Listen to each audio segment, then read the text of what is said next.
Welcome to the Steelers Breakdown podcast featuring PennLive's Steelers beat reporter Nick Farabaugh, who is live in studio on one of his semi-annual visits to Harrisburg.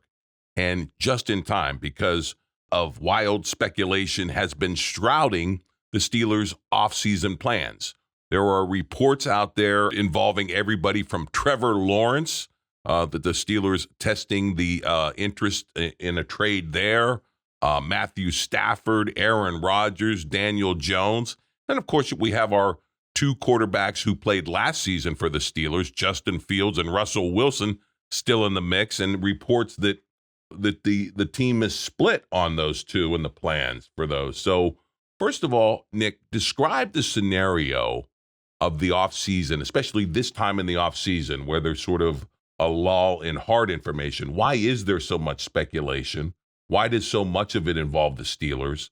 And how do you cut through it, as a beat reporter with sources? Yeah, well, there's a few ways, and there's a reason why we get into a lull at this time. For one, it's now a month or so after the season. People get a little bored. It's the 2 or 3 weeks. Free agency's right here, right? Free agency opens up on 12th officially. You have the legal tampering period on the 10th. So it's closer than you think. Combine's next week. It's just those 2 weeks between the Super Bowl and the Combine where things just fly off the wall. And the Steelers are the Steelers. And so they're thrown into some things. They're thrown into these Stafford convos, these Trevor Lawrence convos. The Trevor Lawrence thing is absolutely wild. Came out of nowhere. What I know, they never even called about Trevor Lawrence. It's completely false. That never happened. But really, you look at stuff like that, it's just the dead period. It happens. And the thing about the Steelers is, they didn't actually sit down until yesterday. So we're filming this on Tuesday. Monday was when Mike Tomlin called in all the coaching staff because now they have their full coaching staff for next year. They've hired their entire coaching staff. Don't expect any more changes. Scott McCurley and Jared Alexander are going to be your two new coaches on the coaching staff. Grady Brown, Aaron Curry out. But they sat down, the front office sat down together, and they started mapping out a plan. And, a concrete plan. Okay, what's our priorities? So before free agency, here's who we want to get signed, et cetera, et cetera. And so that's why, because there were no hard meetings. There was a few meetings probably between Mike Tomlin, Omar Khan, and Art Rooney after the season, but it didn't trickle down to the staff. So, I could be a scout, really, and I could really know all that much about the Steelers' plans. Why? Because we haven't had that meeting yet, right? They would probably just tell me, well, go scout corners and go scout receivers and go scout this, but that doesn't mean the Steelers are going to, go in those specific areas. So scout every single player in the class in some respect. And so that's why. And so you cut through the noise by trying to kind of piece together things, right? Multiple sources. You can't just focus on one or two. You got to get 4, 5, 6. I think the bigger thing is league wide, right? It's not just having Steelers sources. It's can you have league wide sources? What's the kind of speculation? What's the amp around the league around these things? So that's how you kind of cut through it a little bit. But you can very much get vibes this time of year, but concrete stuff, you should have already gotten most of that after the season, and now that's in the dead period, a lot of things are just shifting. But I think over the next 2 or 3 weeks, we talked about this last week, John, where we're going to probably know what the Steelers are going to do a quarterback by March 10th. That's the legal tampering period. We're going to know, if they're trying to sign Justin Fields, if they're trying to sign Russell Wilson, if they're going to go completely outside the organization, et cetera, et cetera. It's going to pick up because the Steelers have had their meeting yesterday. They're officially going to get to the nitty gritty. I believe, probably starting today is going to start those quarterback negotiations, see what happens, any other negotiations that they want. And then they're going to put on a board probably, hey, this is what we want in free agency. We want to target this guy, this guy, this guy. We're going to call his agent, start the legal tampering period, and we're going to try and get things done. And so you're going to have you're going to kind of have mock contracts probably drawn up. The cap situation is going to be all kind of looked around. Steelers released Preston Smith. They've freed $12 million, so they're now up to $53 million in the cap space. They can clear a lot more. They can get up to over 70 with relative ease without hurting themselves very much.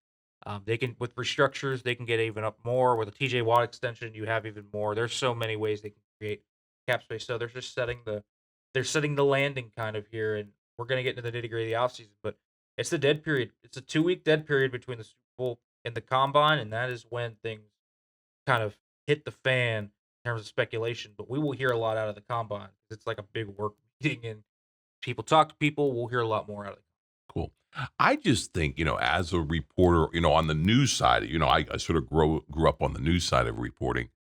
If I did something the equivalent of putting it out there that the Steelers were looking to, trade for Trevor Lawrence, I would be out of a job. Why is there not any any consequences for feeding this wild speculation that just seems to be there for clicks and social media traction and to get the fan base excited? And because, these national reporters do know that talking Steelers gets you traction, whereas talking, some of the other teams is not going to get the same type of wild response. Well, it's interesting because it's social media nowadays. So some of these people aren't even in journalism. It's Okay. just someone on the street saying he heard it from someone that heard from someone, and Hmm. it happens. Now, Brian Burr, who reported this, works with the Big Ten Network, Okay. so he's adjacent. He's in the sports world, but not in the NFL world. And he is in Jacksonville, and I do wonder maybe there was something planted there. Sometimes you got to ask why. Did the Jaguars want to put a feeler out there for what a Lawrence market would look like? Did the Steelers want to signal if they were open? Again, there's possibilities there, but when you talk from people from both sides and they both say this never happened, Right. it begs the question, and you got to wonder where the source was exactly. And so the reason there's no consequences is because a lot of people that are fueling these speculative things, they aren't reporting. Right. And if you are, a reporter nowadays, the instant gratification of social has hurt some of that. You got to be patient. You got to have multiple sources backing things up. Do you know how many times I've heard things that ended up being true, but I couldn't, verify them? You got to really go through steps, these vetting steps, in trying to be correct. Um, even if you have direct sources, I've been told by players something about themselves. For example, earlier this year, Corey Trice told me he was going to come back for their first Bengals game. He'd come back for 3 more weeks. Mm. He thought he was coming back, but you have to verify that with Right. sources. Right. Sometimes it even direct sources like that don't always know the full story, and so you got to vet everything. In the off season, it gets much worse though because you're not in the building every day. I think that's something. So you're basically doing everything by call, text, Right. happenstance. And the Senior Bowl, the combine, the owners' meetings, pro days, these are why those are so valuable. Boots on the ground, talk to them in person. That's why those events kind of produce all the news, right? There's going to be so much flowing around next week at the combine beyond just guys running 40s. It's going to be big time in terms of that. But it's also going to be big times in terms of sourced information. You're going to hear a lot of things. You're going to hear a lot of smoke coming out of that too, right? Okay. Remember last year for the Steelers, right? Everybody was like, oh, they're all in on Kenny Pickett. Yeah. And they kind of slipped it under the rug. They were going to go after Russell Wilson. And so Yeah. that's another thing. Are you getting worked? Like you got to worry about Oh, that, that's right? true. Because Yeah. like teams will tell you stuff, but sometimes they plant information that is not true because Mhm. whether they want to deke to other teams out or they want to drive a market up or want to see something. So there are so many different things about sourcing that is tough, but if you're doing the due diligence, you are really delving into things on multiple sides before you report anything. I love to hear you say that, though. You would rather be right than first because that is sort of an old school mantra, that has been kind of lost that value. But it's refreshing to hear that coming from a young sort of up and coming, moving up the recognition charts. You're getting on the air out in Pittsburgh a lot on all the Mhm. sports networks and radios and stuff. So, but it's good to see that's a great value to have. It's kind of an old school thought, but man, it really makes a difference. And I just wish that there was some type of consequence for some of these just totally baseless reports. Even if it was maybe a seed there, it should have been more vetted. But the one thing that does interest me, and I go back to Tomlin's, end of season conference where they were going to look at everything and they were promising, widespread coaching staff shakeup, which really didn't happen. But the other thing he was promising was to both look inside and outside the building for a quarterback. And I'm just curious what you think in terms of how much actual looking there will be, especially in the free agent market outside of the building versus the two guys they have inside the building. Well, listen, they owe it to themselves to discuss everything. I'm Hmm. sure they've discussed Aaron Rodgers. I'm sure they've discussed Sam Darnold. I'm sure they've discussed Kirk Cousins. I'm sure they've discussed Matt Stafford. I'm sure they've discussed a bunch of different options. Daniel Jones, whatever.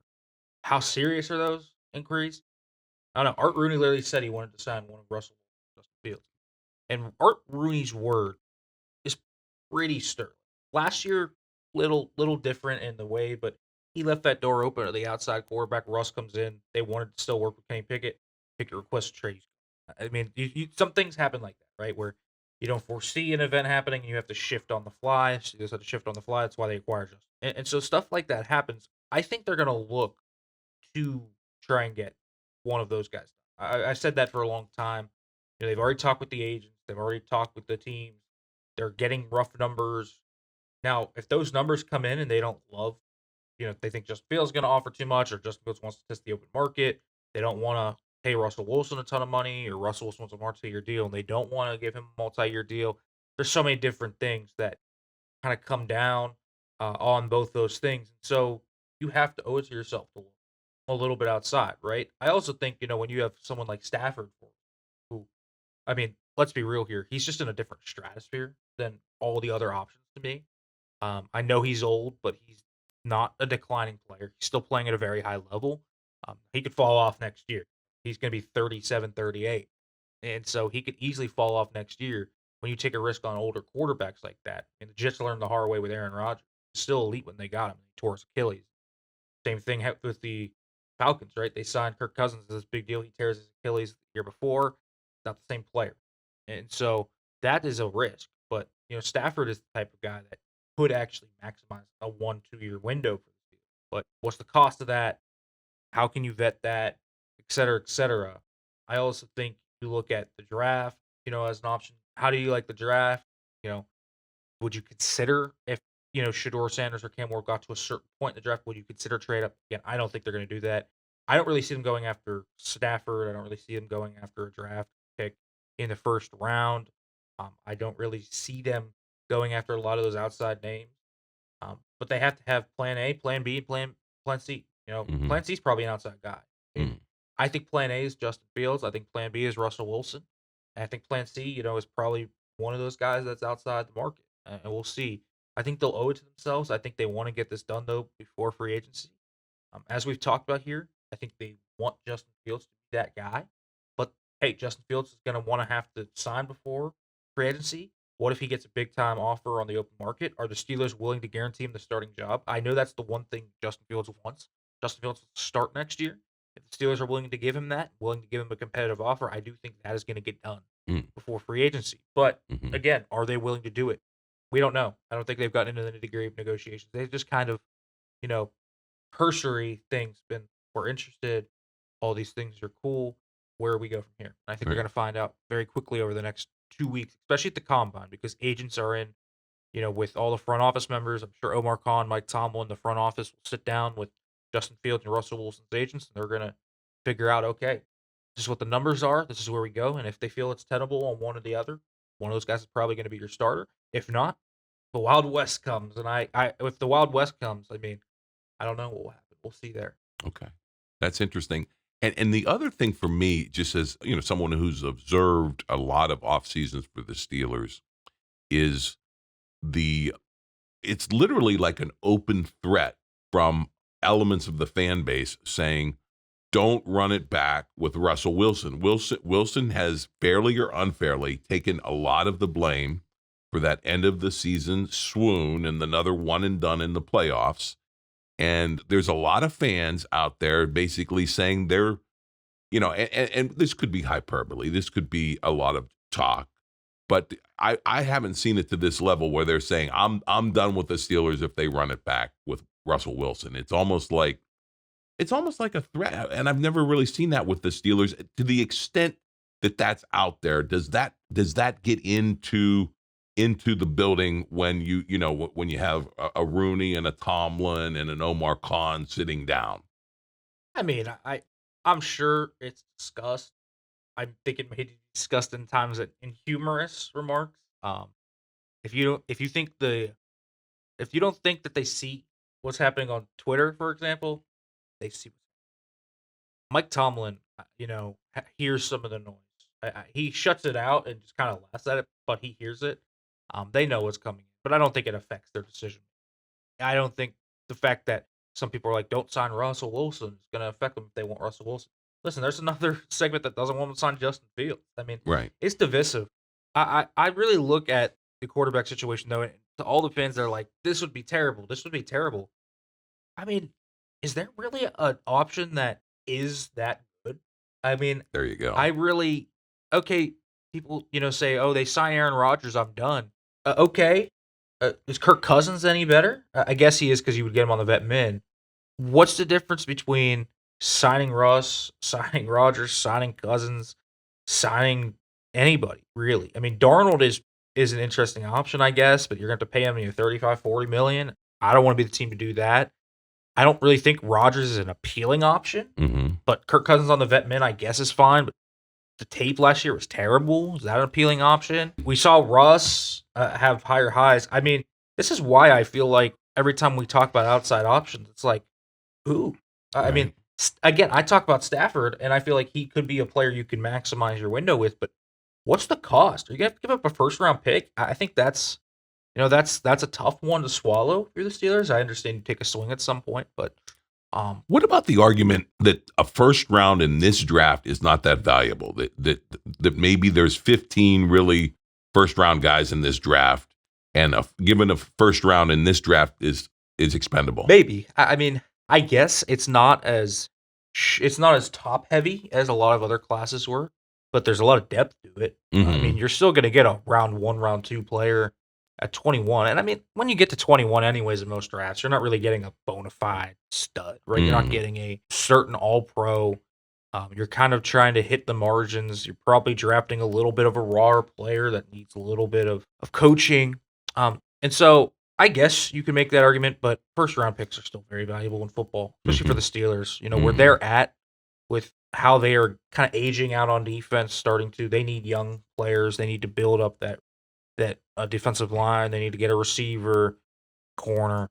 They have needs. And so obviously they need a quarterback. And I think Stafford is a worthy swing if they want to do it. I mean, it's just not a slam dunk, right? There's no slam dunk option. It's like, yes, that guy is the option, or there's no trade up scenario where you're like, yeah, man, I feel good about that. Like, there's no scenario where at quarterback you're like, the Steelers are going to get out of the woods, which is why I think Justin Fields is so appealing. Is there upside to Justin Fields? I mean, I think you could argue there is. Is he ever going to realize that? I probably would say no. But at least you have the chance, right? Did anybody see what Sam Darnold did this year coming? Did anybody see Baker Mayfield in Tampa Bay coming? Did anybody see Geno Smith in Seattle coming? It's happened more recently where we have seen these quarterbacks at times in their second stops be able to kind of turn things around a little bit. I think the one thing with the Steelers is, man, I hope that they have quarterback patience at times. If that quarterback has shown flashes at times, look at what happened with Bryce Young in Carolina. Historically bad through his first 20 games. His last 10, he looks like a franchise quarterback. And they even sat him down this season for a few games. It really just kind of I think in the age of this quarterback, you got to be Jaden Daniels. You got to come in right away and be this stud. You got to be CJ Stroud. Right. Not everybody is. Right. I think sometimes the guys just hit the curve later, and I think that's the argument for Justin Fields. I think it's pretty likely he probably doesn't hit it. I think he's probably it's pretty likely he's just not the answer, and that's fine. But he at least gives you the option. Right. He gives you the biggest kind of opportunity of getting out of where you are, which is in this rut. Steelers are lucky. I always say this, when people say the Steelers are in a terrible quarterback position, and they are. They're not in a favorable spot, but the one thing that could be worse is they could be the Cleveland Browns. They could be, where the Broncos were last year, which was, man, you have to suck $85 million out of, cut Russell Wilson. Wow. The Browns are stuck with this fully guaranteed deal. The Giants, were stuck with Daniel Jones. Right. The only thing worse than not having a quarterback is having a mediocre quarterback on a big time contract. Right. And so the Steelers are lucky that they're not sawed in to a big time contract.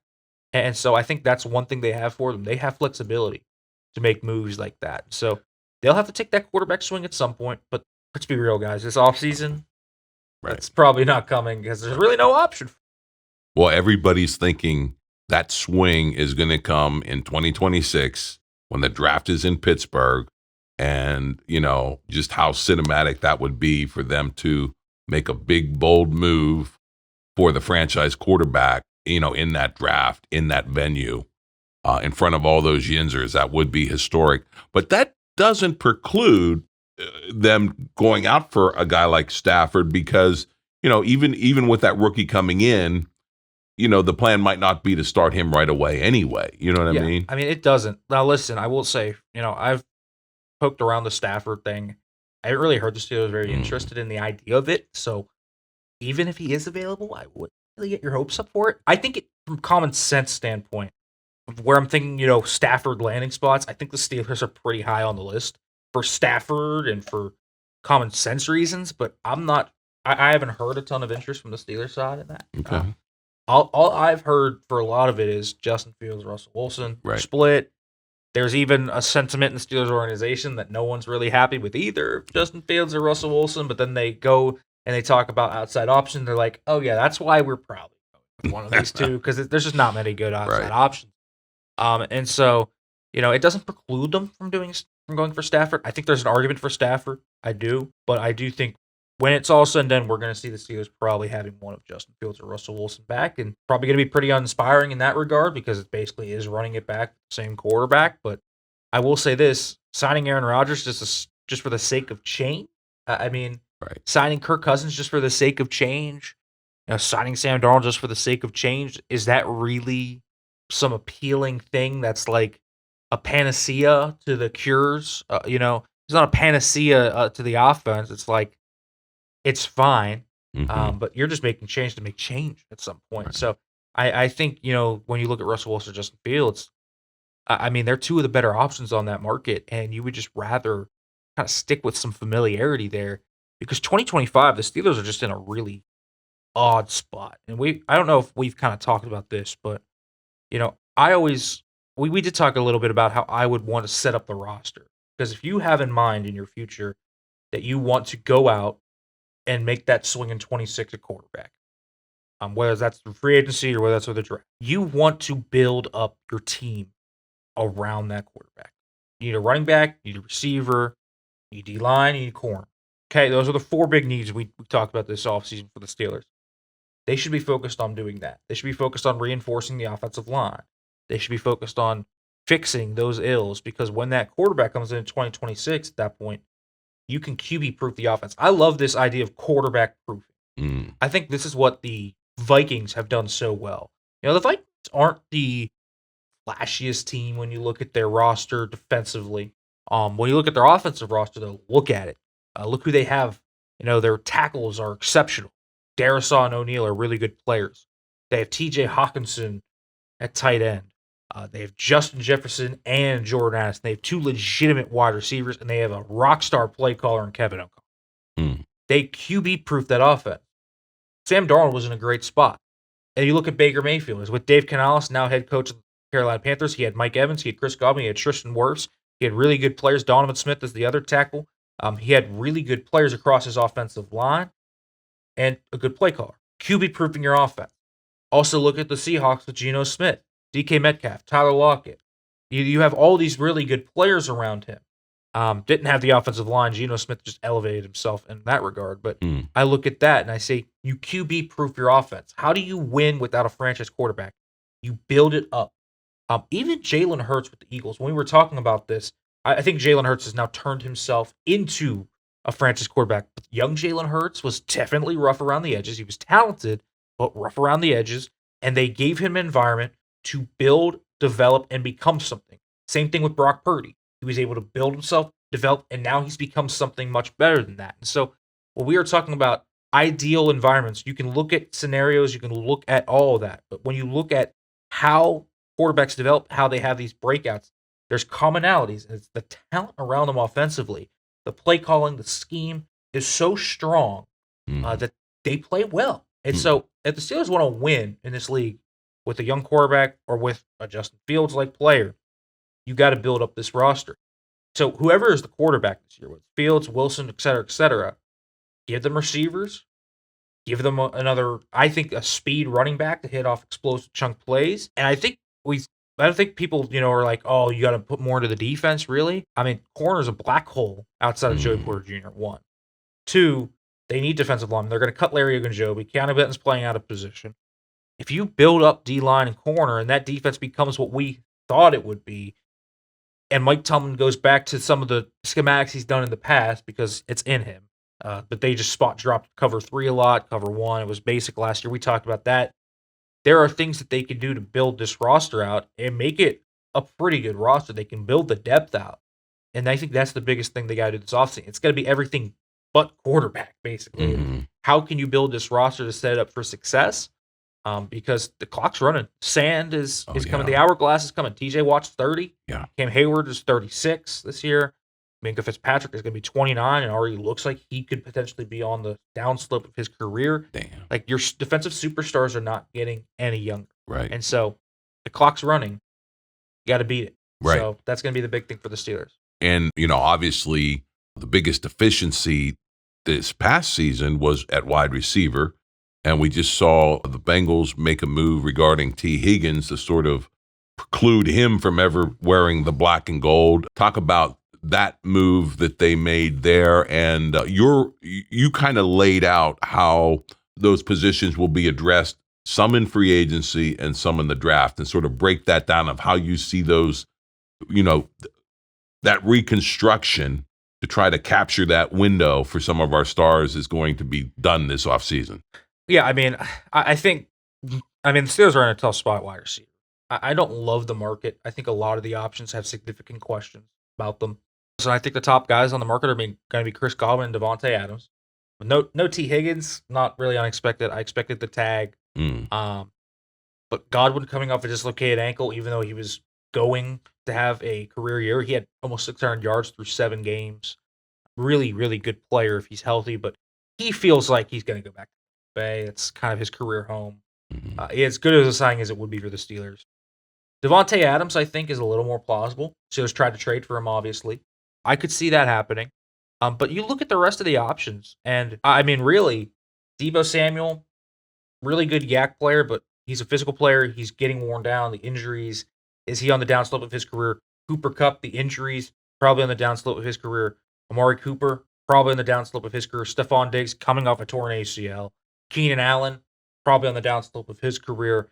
And then you kind of get to this other area of free agency where you have some younger guys that are maybe not on the downslope. You have guys like Darius Slayton, who I know there's a lot of people that are going to be out there and going to be like, Darius Slayton doesn't really move me.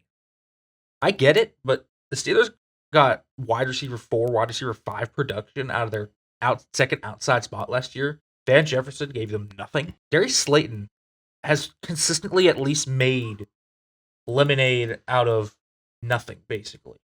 With that quarterback situation, that offense in New York, he's a professional wide receiver. I think that's how I would describe him. He's a solid 2-3, and he's not going to break the bank. You're going to have other options on the cut market. Tyler Lockett probably will be out there. Again, getting older. Christian Kirk, injury issues, and slot focused. There are going to be options, but I would preclude this. Steelers fans, don't get your hopes up for a wide receiver 1 coming in. You're probably going to get a 2. You might get 2 free agents. You might get a wide receiver 2. You might get 2 wide receiver 2-3 types. And that's fine. Not every offense has to have elite wide receiver play. You can have solid play that just takes pressure off George Pickens, right? And so I do think that is going to be part of what they do this offseason. But it really does come back to last year where I look at the offseason plan at wide receiver and the missteps taken by Omar Khan. I think the biggest missteps he's taken in his young GMing career, you can look at him trading Deontay Johnson and never replacing him. I think has the Steelers in a really tough spot. I know we've talked about on this program for weeks. What about George Pickens? You trade George Pickens. They're just not in a spot to trade George Pickens. They're not. No. I think if you trade him, you basically lock yourself into one of Egbuka, Golden, or Bird in 21. I think they want to have that flexibility to go D-line. in the first round, so I don't think they want that. Now, they might end up taking one of those 3 receivers anyways at 21, but I think they want the flexibility to go grab Derek Harmon, Kenneth Grant, or Walter Nolan. And so I think you look at the Steelers and say they want that flexibility. And so they'll upgrade their room. The wide receiver room was going to be better than what it was last year, but it's not going to be some cyborg room where they have 2 wide receiver ones on each side. I don't really see it happening. And so there's concerns about all the top free agents. I think it's a deeper group than most years in free agency. I like guys like Slayton. I get he's not going to blow your socks off. And you're going to be like, my goodness, Darius Slayton, what a game changer. But, he's a guy that they tried to trade for last year at the trade block, the trade deadline. And so I look at that and say he might be a realistic signing, not going to break the bank, can be a vertical threat for you in this offense, get explosive plays, win over the middle of the field, win down the field, create some yards after the catch opportunities. So there are the way I would go about this, is okay, trade for Deebo Samuel, right? Or sign Deebo Samuel after he gets cut, depending on what happens. There's issues with Deebo Samuel. He doesn't really separate that well, but he wins on crossers. He's great still after the catch. He had 650 yards last year, I believe 470 of those came after the catch. So that's a superpower. So he can upgrade the screen game. And then you can bring in a guy like Slayton who can bring in another vertical element. So you would have 3 vertical elements. You have Roman Wilson back. Roman Wilson's superpower is that instant acceleration on crossers. You can get a rookie there and kind of fill in the void. So the Steelers' kind of plan at wide receiver should be, in my opinion, find guys that do different things, that accentuate each other's strengths, because they're probably all going to have some certain weaknesses. And so build out that roundness. Wide receiver has to be the top priority for them in free agency. I think corner has to be number 2. And then we talk about D-line, the draft. Draft's going to be D-line, and then we'll kind of see how things go from there. I really am coming around to the idea of double dipping at D-line in the NFL draft, but there are free agents out there that they can sign at D-line too if they want. There's Milton Williams, Kershaw Wharton, there's Osa Odighizuwa, Javon Hargrave is probably getting a cut. So there are some interesting names out there that they can look at in D-line too. So they have money to spend in free agency. I think they're going to spend it quite liberally and just throw it. I think they're going to make some big-time splashes in free agency. They showed the willingness to do that last year when they went out and got Patrick Queen. I think we might see 2 Patrick Queen-like signings this year, and I think they're going to try and really upgrade this team. But I do want to quell expectations at wide receiver. I don't think you're going to have this superstar room, but I think you can have a solid room if you build it correctly to accentuate each other's strengths. But it's going to have to be a vision they put in act, and more importantly, it's going to have to be one that Arthur Smith puts into practice on the field. And my reservations about that. Well, right. Hey, one last quick one before we wrap, because I love your idea of, and this would fit the Arthur Smith offense, the speed home run threat at running back. But just, it seemed like it was a foregone conclusion that Najee Harris was gone. But now I'm seeing reports, hey, not so fast. Maybe we'll bring him back. Because I like the idea of drafting a speed guy at running back in this draft. But what are you hearing regarding Najee Harris? Yeah. I mean, I'm sure there's an open line of communication there. I haven't really heard anything specific, but hey, Jerry Dulac is pretty good at this stuff. So if he's saying it, there's probably some validity to it. And so when you look at Najee Harris specifically, I just think common sense tells you it doesn't make much sense. I don't think it does. For one, I don't think this happens before free agency opens. If he comes back, it's because he has a depressed market. Okay. If I were Najee Harris, I look at 2 contracts that just were signed this past year. I look at Ramondre Stevenson from the New England Patriots. He got paid $9 million a year. And I look at James Conner from the Arizona Cardinals, who got paid, I believe it's $8.5 million, somewhere around that $9 million mark. I would ask for $9 million right off the bat.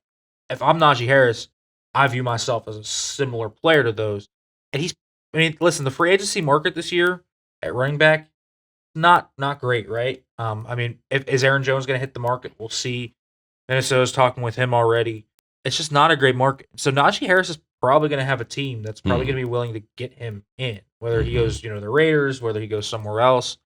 I would imagine there's a team that's going to be there, that's going to be willing to give Najee Harris something. And so if I were Najee Harris, I would at least want to test the market, see what's going on. I don't think from a personnel standpoint for the Steelers it makes much sense unless Arthur Smith is changing his offense to that heavy gap scheme where Najee Harris can get downhill and kind of hit the tracks right away. It doesn't make much sense to me. It just it's fine, but you really don't need to. You're already going to put in probably $3 million into Jalen Warren. I think you're going to try and extend him. That's one thing I have heard. I think they're going to start I would do extensions with extension talks with Jalen Warren later this summer at some point. After the TJ Watt stuff is done, I do think he will be up on the list to be talked to. So that's going to be one, but I can't really imagine Najee Harris coming back unless his market's depressed. It just doesn't make much sense for them to pay $9 million a year to Najee Harris when it is such a deep class at running back too. Right. And we'll see when they draft that running back. I mean, I can't see a first round running back, but I could see a second round running back if you get the right guy to fall to you. Between the second and the fourth round makes sense for that running back. If you get the right speed threat, I'll tell you what, the guy that I really love I'll give you three guys I really love for the draft. Caleb Johnson from Iowa, built for an Arthur Smith offense, just so good on zone runs. Travion Henderson at Ohio State. If you watch the national championship and the college football playoffs, you know all about Travion Henderson. He hits the gas and he's gone. And then the other guy I really love is Devin Neal out of Kansas. He'd probably be a fourth round pick. He's just solid all around. So there's a lot of really solid players for the Steelers at running back. And so you can kind of decide your flavor of it. But the Najee Harris rumors, I'm sure they're talking. I'm sure there's some validity to that. I haven't heard anything concrete that he is expected back or anything like that. I would still tell you he's probably going to end up elsewhere. And Najee, nothing personal. We wish you well in your future endeavors. And of course, your future endeavors you're going to be all over the place this offseason, pro days, combine, owners meeting. So keep it here. Keep it tuned to PennLive for our next blockbuster reporting. And of course, on the podcast every Tuesday for the big show where we get to pick his brain and cut through that smoke of speculation and get down to the facts of what the Steelers are going to do to run it back in 2025 and maybe win that elusive playoff game. Until then, go Steelers.